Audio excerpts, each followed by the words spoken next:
Jeffrey Weeks, loin d'être une source objective, décoré comme officier du Most Excellent Order of the British Empire.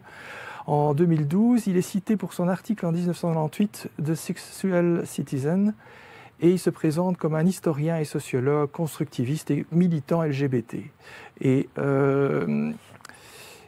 oui, et donc on est un petit peu ahuri devant les personnes qui sont citées comme référence. Ken Plumer, c'est un sociologue qui est membre précoce du Pedophile Information Exchange, qui est référencé dans les standards de l'OMS pour son article The Square of Intimate Citizenship.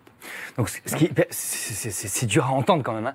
Aujourd'hui, on vit dans une société où la science prend beaucoup de place. Certains parlent même de scientisme parce que la science vient définir. On rentre dans des sociétés de plus en plus technocratiques où la science est un argument d'autorité pour pouvoir construire et gouverner et orienter la société.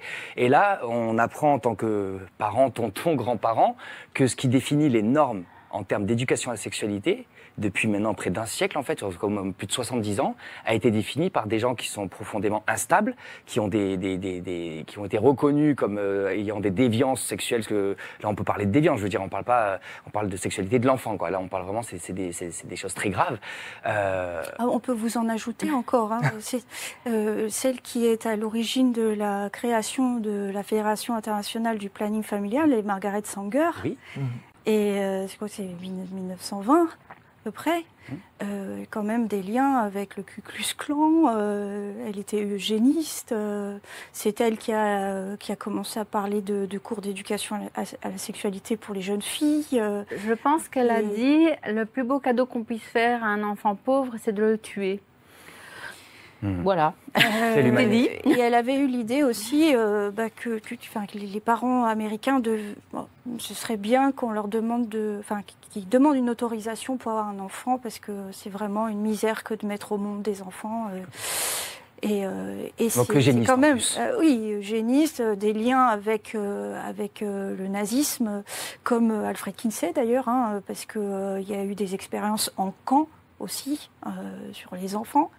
Donc tout ça ne sent pas bon. Voilà, clairement, vous avez tout à fait raison de souligner que ce qu'on nous présente aujourd'hui comme bon pour les enfants, comme avec l'argument scientifique. Avec l'argument scientifique. Et en fait, le travail de personnes qui ne sont pas experts du tout, qui ont juste été financés par des gros organismes dits philanthropiques. Je répète, Alfred Kinsey est entomologiste, spécialiste des insectes. On voit bien ici un détournement parce qu'on parle de la science comme étant toute puissante et le scientisme aujourd'hui, mais en fait, on est en train de rejeter la vraie science.